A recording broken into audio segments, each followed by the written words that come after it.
Hello everyone, and welcome to Hilltop Pups. I am Bev Eckert. We established our business here, Hilltop Pups, 2002 in southern Jasper, Indiana. In the beginning, it was just a way for my 5 children who are pet loving to enjoy raising some puppies and maybe making a little money to send all these kiddos to college, but since then, we made it our full-time job and mission. I love creating these dogs. I can tell you over and over how I hear from trainers that our puppies are the best ever as far as training. They train so easily. They're so calm, gentle, laid back. And even the small ones like her, sometimes she's 2 years old. People say, oh, the small ones are more hyper. No, it's all in how a dog is raised. And any breed, for any breeder that would happen to be seeing this, number one thing you need to do when raising puppies is start that training at 3 days old. So here at Hilltop Pups, your puppy has already had 2 months of training before it goes home at 8 weeks old. When you come here to see me, if you're going to come here in person, this is our visitation room. So it's about 10 by 10 feet. Has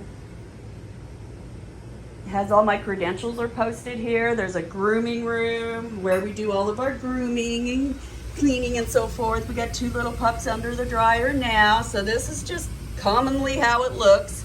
I really didn't plan this today. I just got in the mood to do this. But if you come to my house, you're going to see our house is here.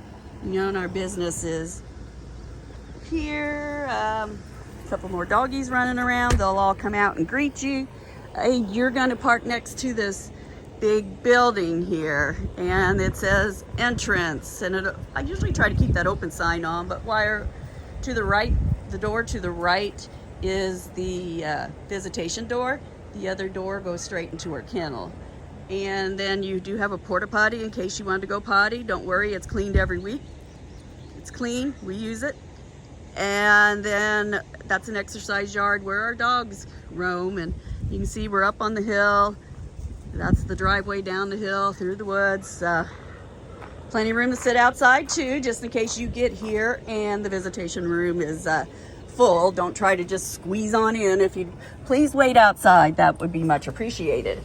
Inside, you are able to see out all these windows into our kennels. Look, we got a little doggy out there. So our kennel runs are 6 feet wide, 24 feet long.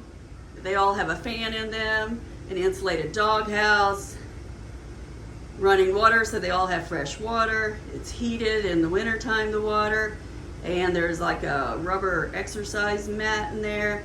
And even a heating pad in the wintertime inside their dog palace there is what they call it. It's an awesome dog house. So you'll be able to see all the dogs. I have all my awards posted and my licenses. I am approved USDA. I have my commercial dog breeding license in Indiana. If you breed over 3 litters a year, you're considered a commercial dog breeder and must pay sales tax. And then, of course, all of our animals are microchipped, even the puppies, and that's a free benefit to you. Love the sign there. Dogs are like potato chips. Let's see, retail merchant license, and some awards my son was getting when he would take my dogs out to show them. I'm on the Stratmore's list, who's who worldwide for women of excellence. I have the Lifetime Achievement of Excellence for women. I came from human resources is my background. Of course, the new vet vitamins. I'll talk a little bit about those later.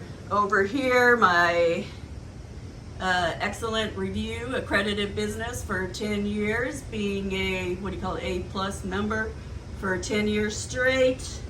I was vice president of the Gannett Association, Golden Doodle Breeders of North America at one time.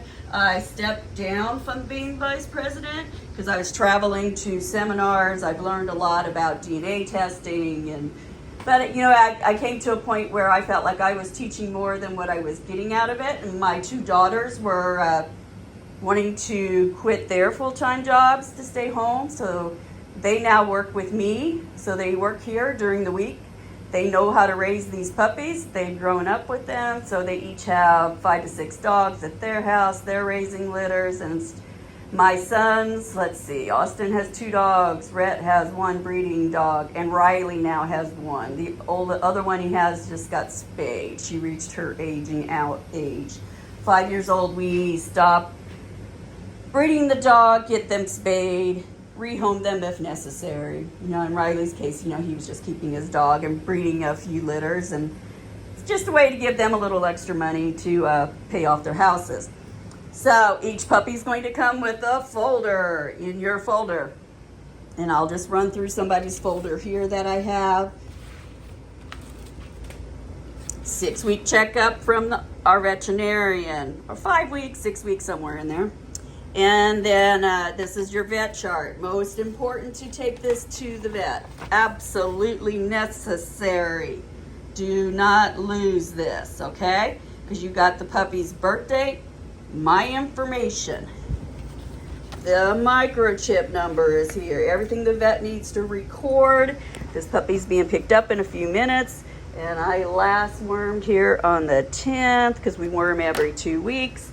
And then your vaccinations. This is most important, what the veterinarian wants to know. What vaccination did you use? 5-way vaccination, 5-way vaccination.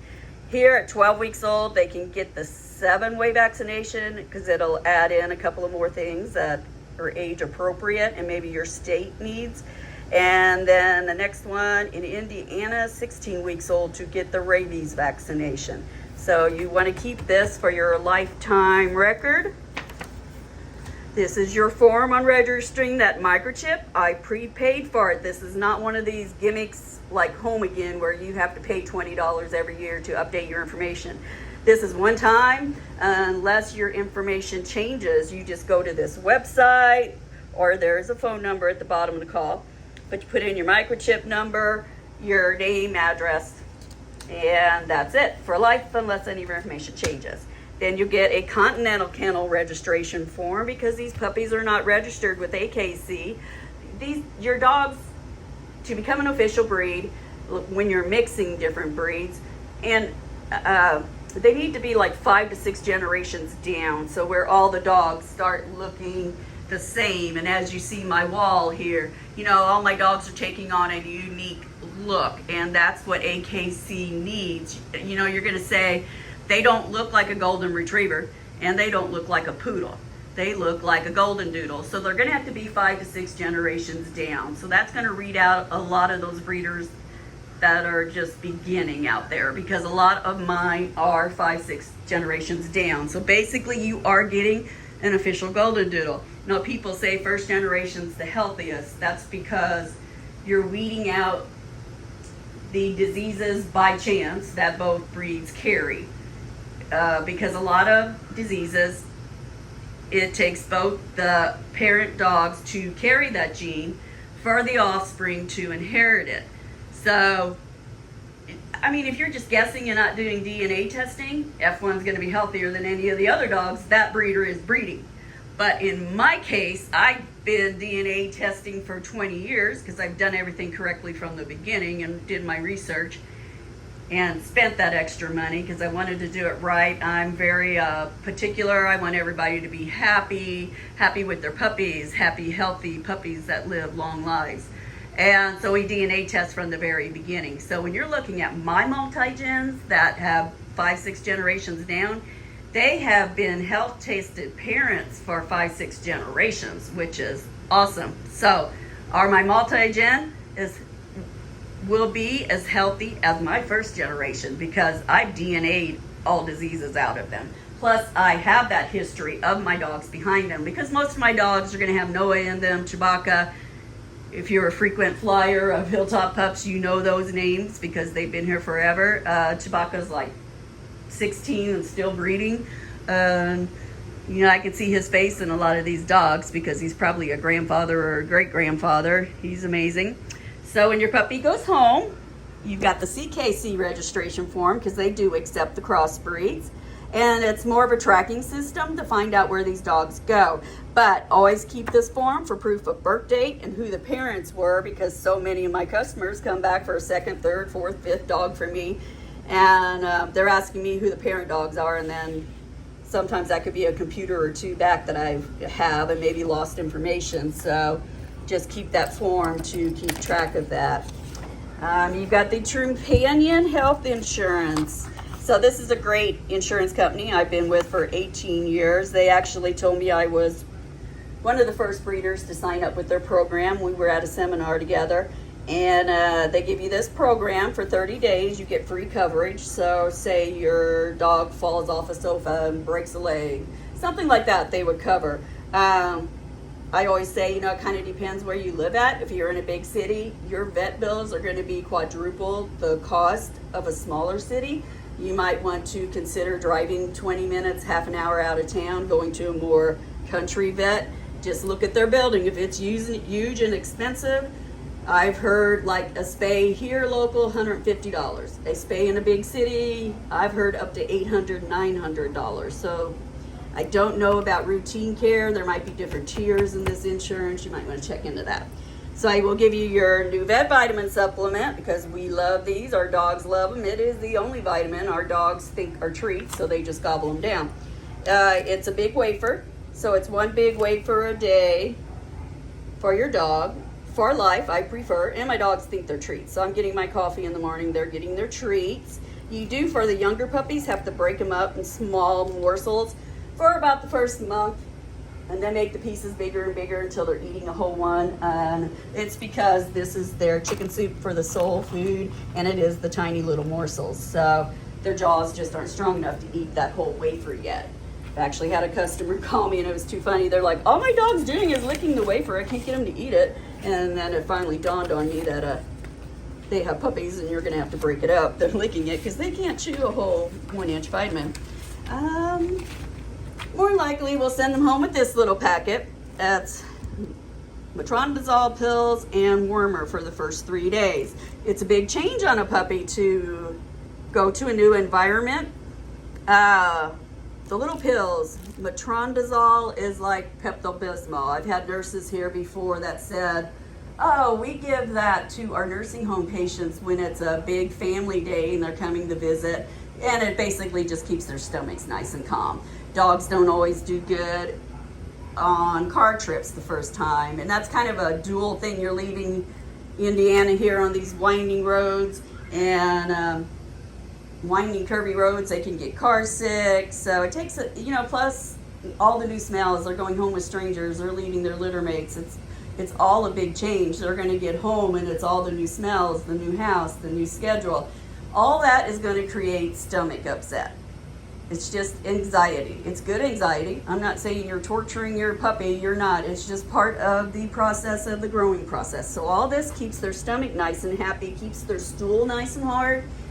If your dog has diarrhea, something's wrong in their life. Maybe they ate something that disagreed. If it's an adult dog and they have diarrhea, I like to fry hamburger and give it to them, and usually the next day they're perfectly fine. But an upset stomach does cause diarrhea. So if you can stay ahead of that, so this doesn't say anything's wrong with your puppy, this says you want to stay ahead of that. Because if your dog gets diarrhea and it's hard to clean up from a rug or a carpet, then that item's ruined, because if that puppy smells those scents there, that's where they're going to want to potty at all the time. And that's normal. That's what they're going to do. So this will keep their stool hard, stomach calm, and you just pick up, if they do have an accident in the house, you just pick it up and throw it away. Then the wormer, you're going to be worming your dog once a month for the rest of its life. And it's kind of a dual thing here too. When a puppy gets stressed, if there is any kind of worm in there, it's going to multiply like crazy. It's just a good environment for them to multiply. So this just stays ahead of that too. And you're going to start worming then once a month, like your trifectas and your heart guard and all that. You will also get, I have a contract here. And so this contract you get in your folder. And then you have a contract to sign and return, or you'll sign it if you're here picking up in person. And then we have the USDA form. You just need to sign. If you're having a delivery person deliver your dog or a trainer's picking it up, they'll sign. It's just saying who took possession of your dog and how did it leave my property. So that is everything you're going to be getting from me. It's quite a lot of information to go through. I kind of email you out a lot of information too. I have a 17-page welcome letter that kind of gives you some easy information. In my own words, kind of a little quick start manual. I also email this Golden Doodle book because I help give some input into writing it. So I have the rights to the ebook format of it, and I send that out. It's also on my website, and I just mark some pages here where my dogs are featured. That one is actually my husband's niece's dog, and that's actually the second book they wrote. So, but when your puppy goes home, you will get some kind of leash appropriate for what size it is. Like this blue one here, we have this in blue and purple, and it's the harness for the smaller puppies. So you got a little harness and a leash combo. The big ones will have a bigger leash. And then the medium-sized ones, they'll have this is called a lead. It's like a show lead, but it's a safety mechanism. Let me dish together for you. So, and you're just gonna hook that around the puppy's head like this.